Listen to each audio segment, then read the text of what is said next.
Baik, selamat siang Pak. Perkenalkan saya Dr. Oka yang menjaga Poli hari ini. Baik, pada kali ini kita akan melakukan terapi airway dengan alat ya Pak, di mana nanti saya akan melakukan tindakan dengan memasukkan alat-alat untuk bertujuan membuka saluran nafas Bapak, di mana tentunya akan ada sensasi yang tidak nyaman. Apakah Bapak bersedia? Baik. Selanjutnya saya akan melakukan meminta pertolongan pada fasilitas kesehatan terdekat, kemudian melakukan pengecekan kesadaran. Pak. Selanjutnya saya akan melakukan evaluasi airway dengan cara look, listen, and feel. Di sini saya melihat gerakan dada dari pasien apakah terangkat dan simetris, kemudian mendengarkan hembusan nafas dan juga merasakan hembusan nafas apakah ada kuat. Oke, di sini nampaknya gerakan dadanya terangkat dengan baik dan juga simetris. Kemudian pada mendengar hembusan nafas tidak ada suara nafas tambahan dan juga saya merasakan hembusan nafas yang adekuat. Selanjutnya saya akan melakukan pemasangan NPA atau nasopharyngeal airway, di mana pertama-tama saya akan menilai nostril untuk mencari yang mana lebih lebar dan tidak ada obstruksi. Kemudian selanjutnya saya akan memilih NPA sesuai dari ukuran kelingking pasien. Oke, selanjutnya saya akan memberikan lubrikasi pada pipa NPA. Lubrikasi pada pipa NPA. Oke, selanjutnya saya akan memposisikan pasien pada keadaan netral dan penolong berdiri di sisi pasien. Kemudian saya akan memegang pipa nasofaring seperti pensil. Kemudian memasukkan ujung nasofaring dengan memiringkan lubang bevel menghadap ke luar. Kemudian saya akan menginsersi dengan lembut mendorong nasofaring ke arah posterior.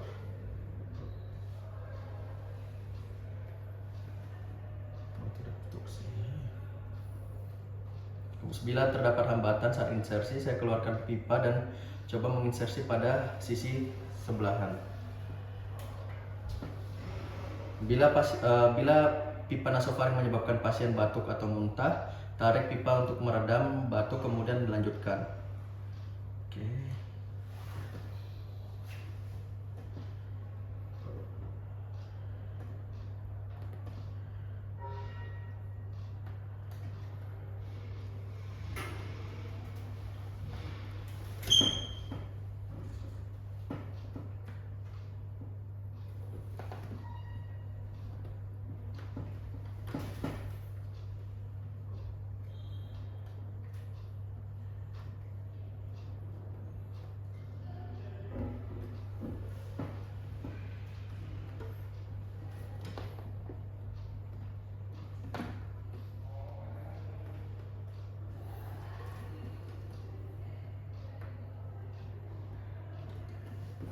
Masuk kemana anjir?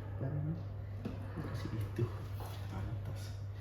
Oke, selanjutnya saya akan memfiksasi pipa, kemudian mengevaluasi ulang untuk memastikan jalan nafas pada pasien sudah paten. Oke.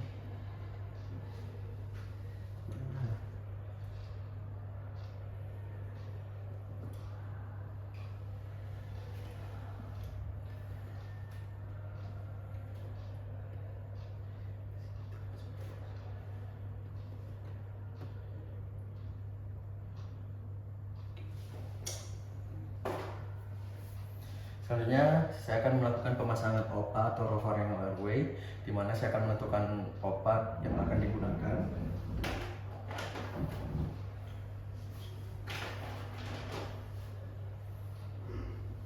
Oke, kemudian saya akan membuka mulut pasien dengan metode cross finger atau scissor teknik dengan jari 1 dan jari 2 seperti ini. Oke, setelah itu saya akan memasukkan pipa orofaring dengan cekungan menghadap ke langit-langit pasien agar tidak mendorong lidah pasien jatuh ke belakang.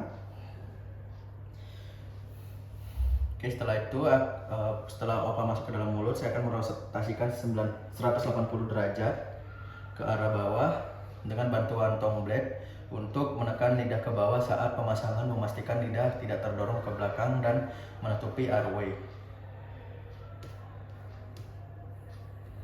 Kemudian selanjutnya saya akan melakukan evaluasi ulang pada airway apakah jalan nafas sudah paten atau tidak. Selanjutnya saya akan melakukan pemasangan endotracheal tube atau ETT, di mana pertama saya akan menentukan ukuran ETT yang akan digunakan.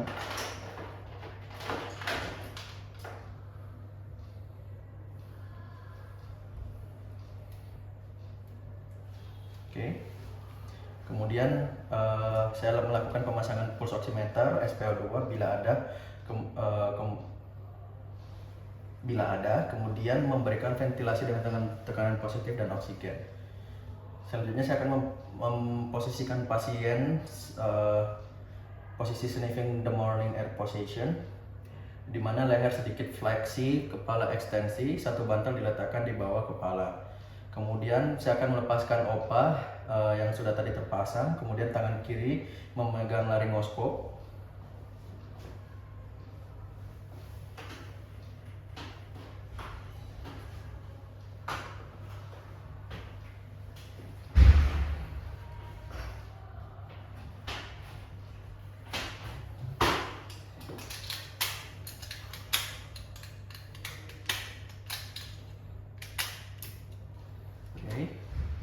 Tangan kiri memegang laryngoskop, kemudian menghindari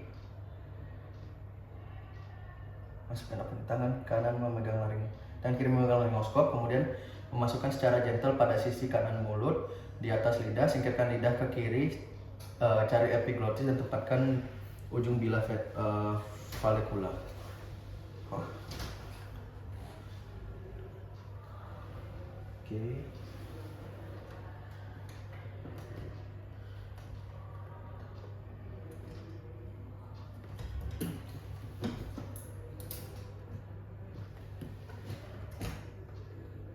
Oke. Kemudian dengan elevasi laryngoskop hindari mengungkit gigi bagian atas. Hal ini akan mengangkat epiglottis sehingga plika vokalis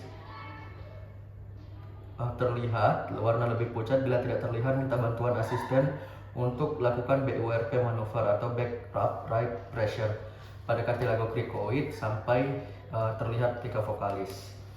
Selanjutnya masukkan ETT pada sisi kanan mulut.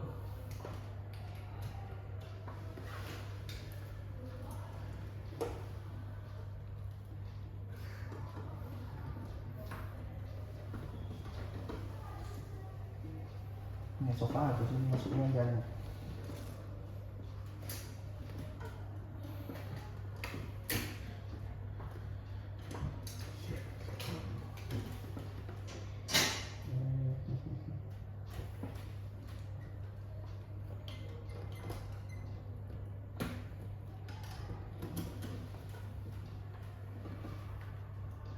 Masukkan ETT.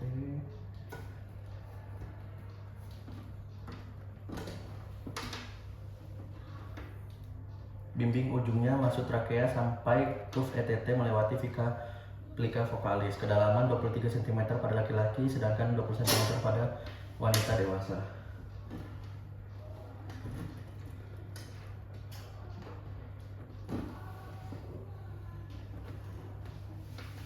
Oke, hubungkan pipa ETT dulu.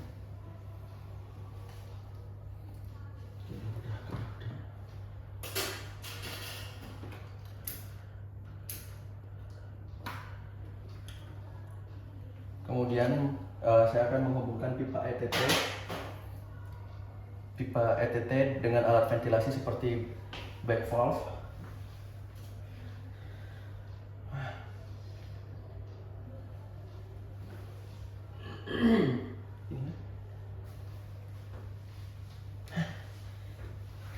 Ya kan aneh lah. Aku juga baca itu bingung dari kemarin itu. Anjir. Nggak mungkin weh, nggak masuk akal. Gitu. Ini udah masuk ETT, ngapain dimasukin itu anjir? Itu checklisnya salah deh, fix. Iya, fix juga salah. Backmount BVM yang terhubung dengan oksigen dengan flow 10-12 liter per menit. Kembangkan curve ETT secukupnya sampai tidak ada kebocoran udara.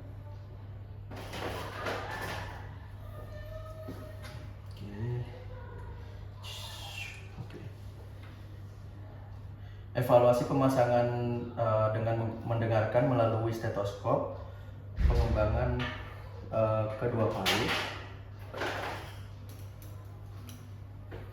Bila hanya terdengar suara pada salah satu, berarti masuk ke salah satu bronkus. Oke,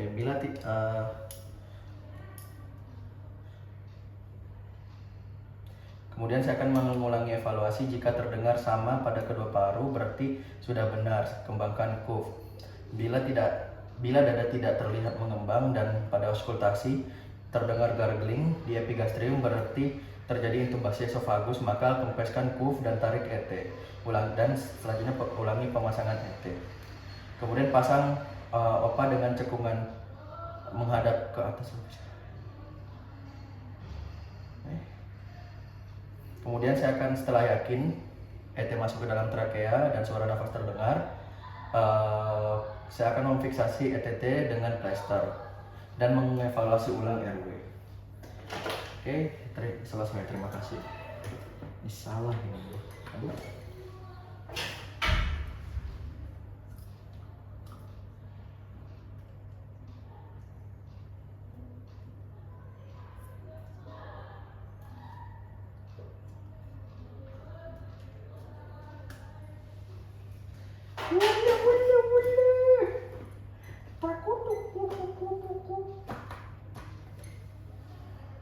Kok masuk mana trik ini bujang?